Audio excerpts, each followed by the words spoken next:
প্রাচীন ভারতের রাজা হরিশ্চন্দ্র নামে একজন ন্যায়পরায়ণ ও ন্যায্য রাজা বাস করতেন। তিনি সবুজ বাগান, সবুজ বন এবং প্রচুর সম্পদে ভরা একটি সমৃদ্ধ রাজ্য শাসন করতেন। তার লোকেরা তাকে ভালবাসত ও সম্মান করত, কারণ তিনি একজন বিজ্ঞ ও সহানুভূতিশীল শাসক ছিলেন, যিনি সব সময় নিজের প্রয়োজনের আগে তাদের প্রয়োজনকে প্রাধান্য দিতেন। রাজা হরিশ্চন্দ্র একজন শক্তিশালী ও সাহসী নেতা ছিলেন, যিনি তার রাজ্যকে ক্ষতি থেকে রক্ষা করেছিলেন এবং তার প্রজাদের মধ্যে শান্তি ও সম্প্রীতি নিশ্চিত করেছিলেন। তিনি ছিলেন একজন ন্যায়পরায়ণ ও নিরপেক্ষ বিচারক, যিনি তার সমস্ত মানুষের চাহিদা শুনতেন এবং অভাবীদের সাহায্য করতেন। তার দয়া ও উদারতা তাকে তার জনগণের ভালোবাসা ও প্রশংসা এনে দিয়েছিল। রাজার স্ত্রী, রানী তারামতি, একজন সুন্দরী ও জ্ঞানী মহিলা ছিলেন, যিনি পুরু ও পাতলা পথে তার স্বামীর পাশে দাঁড়িয়েছিলেন। তিনি ছিলেন একজন শক্তিশালী ও সাহসী রানী, যিনি রাজাকে গুরুত্বপূর্ণ সিদ্ধান্ত নিতে সাহায্য করতেন এবং তার সমস্ত প্রচেষ্টায় তাকে সমর্থন করতেন। একসঙ্গে, তাদের রহিদাস নামে এক পুত্র হয়, যিনি একজন সাহসী ও দুঃসাহসী যুবক ছিলেন, যাকে সমস্ত মানুষ ভালোবাসতেন। রাজা হরিশ্চন্দ্রের শাসনামলে রাজ্যটি সুযোগ, শিক্ষা, সংস্কৃতি এবং সৌন্দর্যের স্থান হয়ে ওঠে। দূর দূরান্ত থেকে লোকেরা এসেছিল তাদের ভাগ্য অন্বেষণ করতে, তাদের জ্ঞান ভাগ করে নিতে এবং তাদের প্রতিভা প্রদর্শন করতে। রাজ্যটি ছিল বিস্ময় ও বিস্ময়ের স্থান, যেখানে স্বপ্ন সত্যি হয়েছিল এবং নায়ক তৈরি হয়েছিল। এই শান্তিপূর্ণ ও সৌহার্দ্যপূর্ণ ভূমিতে মানুষ যুদ্ধ ও দ্বন্দ্ব থেকে মুক্ত হয়ে আনন্দ ও পরিতৃপ্তিতে বসবাস করত। রাজ্যটি ছিল ভালোবাসা, দয়া এবং সহানুভূতির স্থান, যেখানে প্রত্যেকে একে অপরের সাথে সম্প্রীতির সাথে বসবাস করত। এবং রাজা হরিশ্চন্দ্র, তার বিজ্ঞ ও ন্যায়সঙ্গত শাসন সহ, এই ন্যায্য ভূমিতে যা কিছু ভালো এবং মহৎ ছিল তার মূর্ত প্রতীক ছিলেন। একদিন বিশ্বমিত্র নামে এক জ্ঞানী ও শক্তিশালী ঋষি রাজা হরিশ্চন্দ্রের রাজ্যে আসেন। তিনি তার অসাধারণ ক্ষমতা এবং রাজাদের যোগ্যতা পরীক্ষা করার আকাঙ্ক্ষার জন্য পরিচিত ছিলেন। বিশ্বমিত্র রাজা হরিশ্চন্দ্রের ব্যতিক্রমী ধার্মিকতার কথা শুনেছিলেন এবং তাকে পরীক্ষা করতে চেয়েছিলেন। বিশ্বমিত্র রাজার কাছে গিয়ে বললেন, হে রাজা, আমি আপনার যোগ্যতা পরীক্ষা করতে এসেছি। আমি আপনাকে 3টি জিনিস দিতে বলবো, এবং আপনাকে অবশ্যই বিনা দ্বিধায় সেগুলি আমাকে দিতে রাজি হতে হবে। রাজা হরিশ্চন্দ্র তার ধার্মিকতায় আত্মবিশ্বাসী হয়ে বিশ্বমিত্রের শর্তে সম্মত হন। বিশ্বমিত্রের প্রথম অনুরোধ ছিল রাজার রাজ্যের জন্য। রাজা হরিশ্চন্দ্র বিনা দ্বিধায় তার রাজ্য ত্যাগ করতে রাজি হন। তিনি তার আধিকারিকদের ডেকে রাজ্যের মালিকানা বিশ্বমিত্রের কাছে হস্তান্তর করেন। রাজার তার সবচেয়ে মূল্যবান সম্পত্তি ত্যাগ করার ইচ্ছায় ঋষি মুগ্ধ হয়েছিলেন। বিশ্বমিত্রের দ্বিতীয় অনুরোধ ছিল রাজার সম্পদের জন্য। রাজা হরিশ্চন্দ্র আবার বিনা দ্বিধায় তার সম্পদ ত্যাগ করতে রাজি হন। নিজের কাছে কিছুই না রেখে তিনি তার সমস্ত সম্পদ বিশ্বমিত্রকে দান করেছিলেন। রাজার উদারতায় ঋষি বিস্মিত হলেন। বিশ্বমিত্রের তৃতীয় এবং শেষ অনুরোধ ছিল রাজার পরিবারের জন্য। রাজা হরিশ্চন্দ্র ভারাক্রান্ত হৃদয়ে তার পরিবারকে ত্যাগ করতে রাজি হন। তিনি তার স্ত্রী ও পুত্রকে বিদায় জানান এবং তাদের বিশ্বমিত্র নিয়ে যান। রাজা একা ছিলেন, তাকে পথ দেখানোর জন্য তার ধার্মিকতা ছাড়া আর কিছুই ছিল না। ধার্মিকতার প্রতি রাজা হরিশ্চন্দ্রের অটল অঙ্গীকারে বিশ্বমিত্র মুগ্ধ হয়েছিলেন। তিনি বুঝতে পেরেছিলেন যে রাজা সত্যই একজন ন্যায়পরায়ণ ও ন্যায্য শাসক, তার রাজ্য ও তার জনগণের যোগ্য। কিন্তু পরীক্ষা তখনও শেষ হয়নি। বিশ্বমিত্র দেখতে চেয়েছিলেন যে, তার নতুন পরিস্থিতিতে রাজা কিভাবে প্রতিক্রিয়া দেখাবেন। রাজা হরিশ্চন্দ্র, যিনি এখন একা এবং নিঃস্ব, শ্মশানে শ্রমিক হিসাবে কাজ করতে বাধ্য হন। বেঁচে থাকার জন্য যথেষ্ট উপার্জন করে তিনি তার দিনগুলি মৃতদের দেহগুলি পুড়িয়ে কাটাতেন। তার কষ্ট সত্ত্বেও, রাজা তার ধার্মিকতায় অটল ছিলেন, কখনো একবারও অভিযোগ করেননি বা বিশ্বাস হারাননি। কাজ করার সময় রাজা অনেক লোকের মুখোমুখি হন যারা তাকে চিনতে পেরেছিলেন এবং সাহায্যের প্রস্তাব দিয়েছিলেন। কিন্তু তিনি তাদের সহায়তা প্রত্যাখ্যান করেছিলেন, তার সম্পত্তি অর্জন করতে এবং মর্যাদার সাথে জীবনযাপন করতে দৃঢ়প্রতিজ্ঞ ছিলেন। তিনি বিশ্বাস করতেন যে তার কষ্ট তার চরিত্রের একটি পরীক্ষা এবং তাকে অবশ্যই সাহস ও স্থিতিস্থাপকতার সঙ্গে তা সহ্য করতে হবে। একদিন, শ্মশানে কাজ করার সময়, রাজা একটি মৃতদেহ দেখতে পান যা দাবিদারহীন অবস্থায় পড়েছিল। তিনি নিজে দেহ দাহ করার সিদ্ধান্ত নেন, কিন্তু যখন তিনি আগুন জ্বালাতে যাচ্ছিলেন, তখন তিনি বুঝতে পারেন যে দেহটি তার নিজের ছেলে রহিদাসের। রাজা শোক ও মর্মাহত হয়ে পড়েছিলেন। তিনি কখনো কল্পনাও করেননি যে তার পুত্রের এমন পরিণতি ঘটবে। তিনি দেহদাহ করেছিলেন এবং তিনি যেমন করেছিলেন, তেমনি তিনি গভীর ক্ষতি ও দুঃখ অনুভব করেছিলেন। কিন্তু তার দুঃখের মধ্যেও রাজা তার ধার্মিকতার প্রতি প্রতিশ্রুতিবদ্ধ ছিলেন। তিনি জানতেন যে সামনে যে কোনো চ্যালেঞ্জই থাকুক না কেন, তাকে অবশ্যই যা সঠিক তা চালিয়ে যেতে হবে।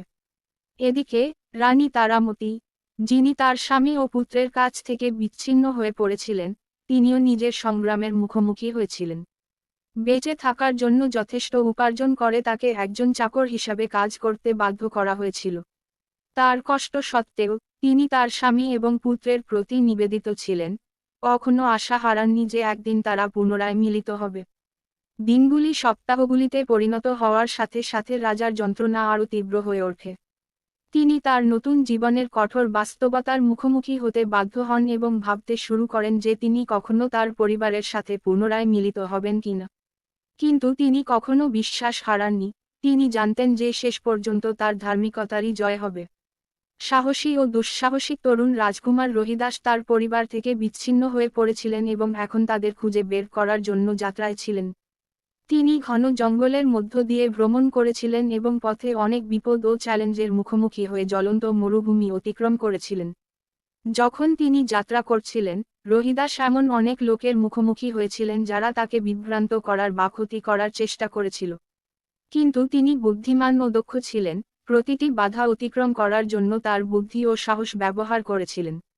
তিনি অনেক দয়ালু এবং সাহায্যকারী মানুষের সাথেও দেখা করেছিলেন যারা তাকে তার সন্ধানে সহায়তা করেছিল, তাকে খাদ্য, আশ্রয় এবং দিকনির্দেশনা প্রদান করেছিল।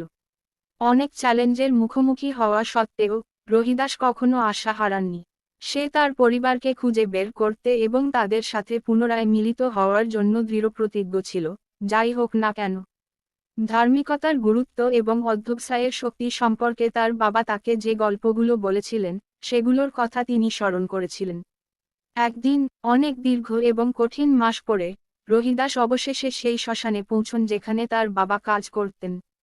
তিনি তার পিতা রাজা হরিশ্চন্দ্রকে দূর থেকে দেখেছিলেন, কিন্তু প্রথমে তাকে চিনতে পারেননি।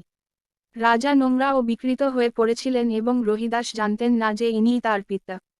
কিন্তু কাছে আসতেই রহিদাস রাজার চোখ দেখে বুঝতে পারে যে ইনিই তার বাবা।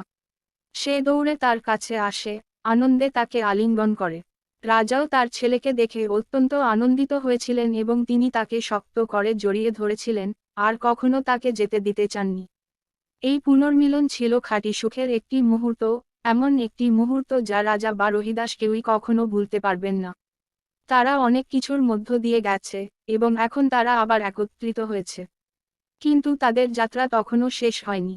তখনও তাদের রানী তারামতিকে খুঁজে বের করতে হয়েছিল এবং পুরো পরিবারকে পুনরায় একত্রিত করতে হয়েছিল। রাজা হরিশ্চন্দ্র ও রহিদাস পুনরায় মিলিত হয়ে অত্যন্ত আনন্দিত হয়েছিলেন, কিন্তু তারা জানতেন যে তাদের যাত্রা এখনও সম্পূর্ণ হয়নি। তখনও তাদের রানী তারামতিকে খুঁজে বের করে রাজ্যে ফিরিয়ে আনতে হয়েছিল। রহিদাস তার বাবাকে তার মায়ের অবস্থানের কথা জানায় এবং তারা তাকে খুঁজতে বের হয়। তারা সেই শহরে ভ্রমণ করেছিল যেখানে তিনি একজন চাকর হিসাবে থাকতেন এবং কাজ করতেন। তারা যখন সেখানে পৌঁছয়, তখন তারা তাকে একটি ছোট কুঁড়েঘরে মেঝে ঝাড়ু দিতে দেখে। রানী তারামতি তার স্বামী ও পুত্রকে আবার দেখে অত্যন্ত আনন্দিত হয়েছিলেন।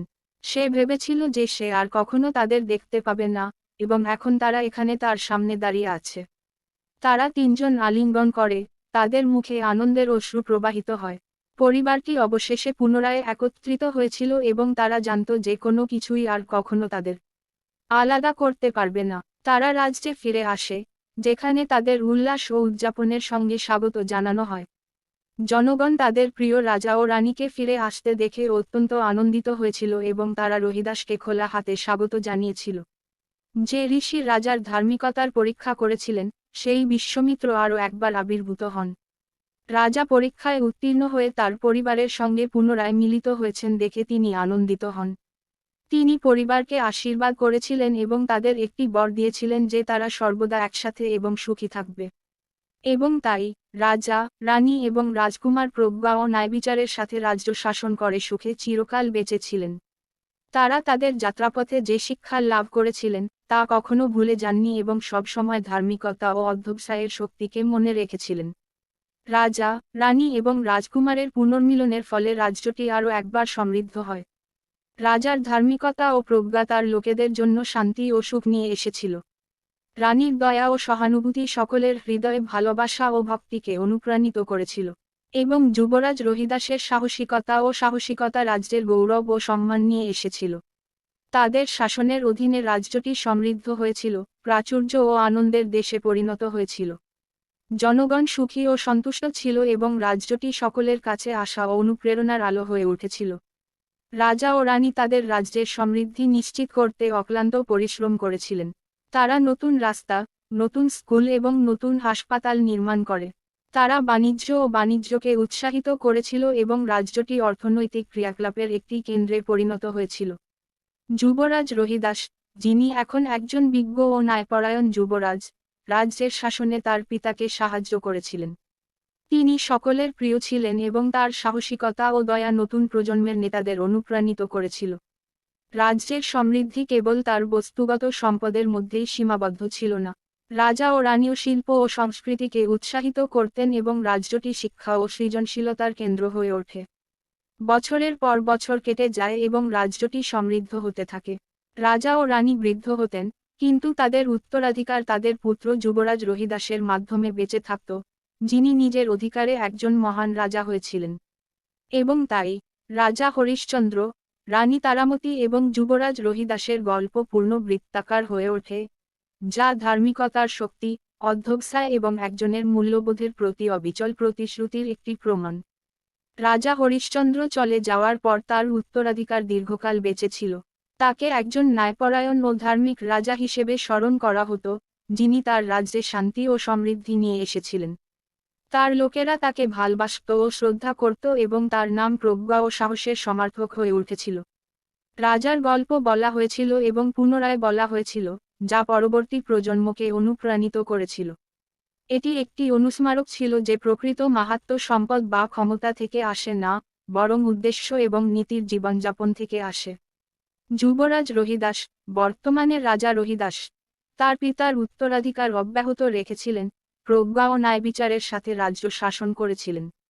তিনি রাজ্যের সীমানা প্রসারিত করেছিলেন, নতুন বাণিজ্য নিয়ে এসেছিলেন এবং শিল্প ও সংস্কৃতিকে উৎসাহিত করেছিলেন। কিন্তু সবচেয়ে গুরুত্বপূর্ণ বিষয় হল, তিনি তার বাবার কাছ থেকে যে শিক্ষা পেয়েছিলেন তা কখনো ভুলে যাননি। তিনি নম্র ও সদয় ছিলেন, সর্বদা তার নিজের প্রয়োজনের আগে তার জনগণের চাহিদাকে রেখেছিলেন।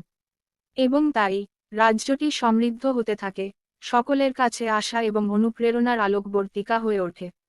রাজার উত্তরাধিকার বেঁচে ছিল, যা ধার্মিকতা ও অধ্যবসায়ের শক্তির একটি প্রমাণ। বছরগুলি শতাব্দীতে পরিণত হয় এবং শতাব্দীগুলি সহস্রাব্দে পরিণত হয়। কিন্তু রাজা হরিশ্চন্দ্রের গল্পটি রয়ে গেছে, উদ্দেশ্য ও নীতির জীবনযাপনের অর্থ কি তার একটি উজ্জ্বল উদাহরণ। আজও, রাজার গল্প বলা হয় এবং পুনরায় বলা হয়, যা মানুষকে ধার্মিকতা ও সাহসের জীবনযাপন করতে অনুপ্রাণিত করে। তার উত্তরাধিকার অনুপ্রাণিত করে চলেছে, একটি অনুস্মারক যে উদ্দেশ্য এবং নীতির জীবনযাপন থেকে সত্যিকারের মহানতা আসে। আর এভাবেই রাজা হরিশ্চন্দ্রের গল্প শেষ হয়। সততা, অধ্যবসায় এবং নিজের মূল্যবোধের প্রতি অটল প্রতিশ্রুতির একটি গল্প। এমন একটি গল্প যা প্রজন্মকে অনুপ্রাণিত করেছে এবং আরও অনেককে অনুপ্রাণিত করবে। রাজার যাত্রা সহজ ছিল না। তিনি অনেক চ্যালেঞ্জ এবং কষ্টের মুখোমুখি হয়েছিলেন, কিন্তু কখনো হাল ছাড়েননি। সবকিছু হারিয়ে গেছে বলে মনে হলেও তিনি তার নীতিতে অটল ছিলেন। শেষ পর্যন্ত, তার ধার্মিকতা ও অধ্যবসায় ফলপ্রসূ হয়েছিল। তিনি তার পরিবারের সঙ্গে পুনরায় মিলিত হন এবং তার রাজ্য সমৃদ্ধ হয়। তার উত্তরাধিকার বেঁচে ছিল, ভবিষ্যৎ প্রজন্মকে তার পদাঙ্ক অনুসরণ করতে অনুপ্রাণিত করেছিল। রাজা হরিশ্চন্দ্রের কাহিনী আমাদের শিক্ষা দেয় যে প্রকৃত মাহাত্ম্য সম্পদ বা ক্ষমতা থেকে আসে না, বরং উদ্দেশ্য ও নীতির জীবনযাপন থেকে আসে। এটি আমাদের মনে করিয়ে দেয় যে, আমাদের সর্বদা আমাদের মূল্যবোধের প্রতি প্রতিশ্রুতিবদ্ধ থাকতে হবে, এমনকি প্রতিকূলতার মুখেও। আমরা যখন রাজার যাত্রার কথা চিন্তা করি, তখন আমাদের ধার্মিক ও অধ্যবসায়ী জীবনযাপনের গুরুত্বের কথা মনে করিয়ে দেওয়া হয়। আমরা তার পদাঙ্ক অনুসরণ করতে, আমাদের নীতিতে অটল থাকতে এবং যাত্রা কঠিন হয়ে গেলেও কখনো হাল ছাড়তে না দিতে অনুপ্রাণিত হই। এবং তাই রাজা হরিশ্চন্দ্রের গল্পটি যেন আমাদের জীবনের যাত্রার পথপ্রদর্শক হয়। আসুন এটি আমাদের উদ্দেশ্য ও নীতির জীবনযাপন করতে এবং ধার্মিকতা ও অধ্যবসায়ের গুরুত্বকে কখনো ভুলে না যেতে অনুপ্রাণিত করে। আপনার ভিডিওটি কেমন লাগলো জানাবেন।